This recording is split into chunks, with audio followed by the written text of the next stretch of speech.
Kehidupan orang memang susah. Tak ada pekerjaan. Semua serba kekurangan. Jadi mereka mengharapkan bantuan luar.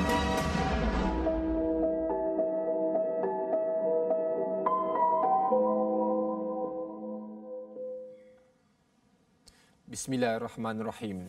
Sejarah bumi Palestin semakin terpadam. Tangisan rintihan yang terkorban, terpisah bukan perkara yang baru kita dengar. Mereka telah sekian lamanya bagai sebati dengan hidup mereka dalam penderitaan.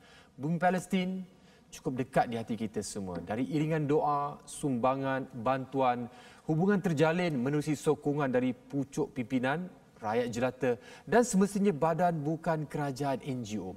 Perjuangan NGO tidak pernah kenal erti penat lelah, terus memperjuangkan suara mereka. Situasi semakin menghimpit, apatah lagi dalam keadaan COVID-19, ianya semakin meruncing. Malam ini, Demi Palestin 60 minit bawakan dua tunggak utama Aman Palestin Berhad, iaitu saya perkenalkan Hajah Hashimah Saleh, merupakan ahli Lembaga Pengarah Aman Palestin Berhad. Selamat datang Hajah.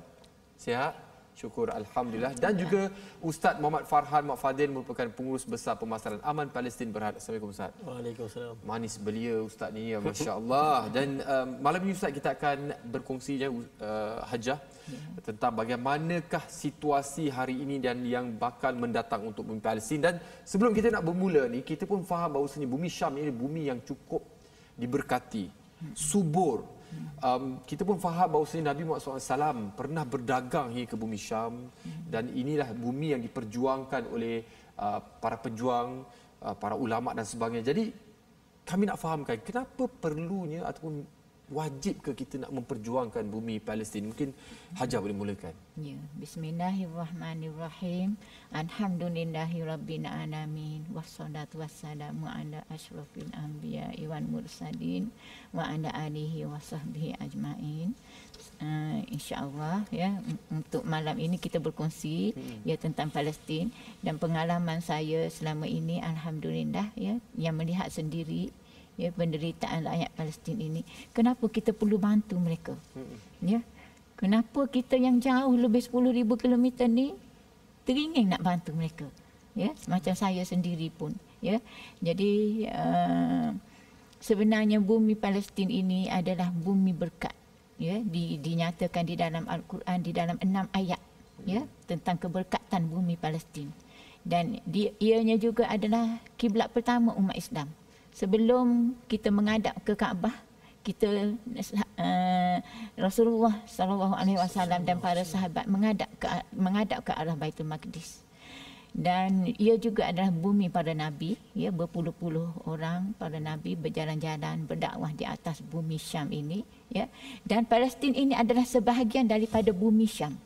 Ya, bumi Syam pada tahun 1924 telah dipecah-pecahkan oleh British menjadi 4 negara.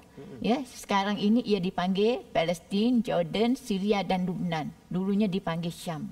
Ya, dan banyak ya hadis-hadis daripada Rasulullah yang menceritakan tentang kehebatan bumi Syam ini dan kenapa kita perlu bantu bumi Syam ini. Baik. Ya.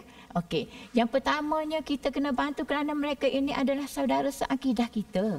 Adik-beradik kita. Adik-beradik mereka tu adik-beradik kita juga. Ya, adik-beradik rakyat Palestin, anak-anak mereka tu anak-anak kita. Cucu-cucu mereka tu cucu-cucu kita. Kita kena anggap macam tu. Sebab inilah ikatan akidah. Ikatan paling kuat yang ada sesama Islam adalah ikatan akidah. Saudara kita mereka itu semua. Tanah yang mereka tinggal itu adalah tanah kita. Kerana ia adalah tanah yang telah diwakafkan kepada umat Islam seluruh dunia. Daripada sabda daripada perjanjian Umar. Sayyidina Umar yang dijemput untuk pergi ke Baitul Maqdis apabila Baitul Maqdis jatuh ke tangan umat Islam pada tahun 636 Masihi, ya, menandakan perjanjian Umar yang meletakkan bahawa bumi Syam ini adalah tanah wakaf untuk umat Islam. Maknanya ia adalah milik kita bersama. Bukan milik rakyat Palestin sahaja. Tambah lagi pula, sebelum itu ia adalah bumi Isra' Mi'raj. Rasulullah diisrakan daripada Mekah ke Baitul Maqdis. Dinaikkan ke Sidratul Muntaha, dimi'rajkan daripada bumi Baitul Maqdis. Pulang kembali pun landing dekat Baitul Maqdis juga. Ya, jadi itu Dan kelebihannya ia di dalam satu hadis Rasulullah disabdakan bahawa ia adalah bumi riba sehingga kiamat. Riba ini adalah tahap tertinggi di dalam jihad, iaitu berjaga-jaga di sempadan. Ya, jadi mereka yang berada di bumi Palestin, di bumi Syam keseluruhannya adalah para murabbitun. Ya, para murabbitun. Dan hadis daripada Rasulullah yang lain pula menyatakan bahawa barang siapa yang membantu orang-orang yang akan pergi berjihad ataupun orang-orang yang akan pergi riba, maka mereka juga adalah para murabbitun. Sebahagian daripada mereka. Sebahagian daripada mereka.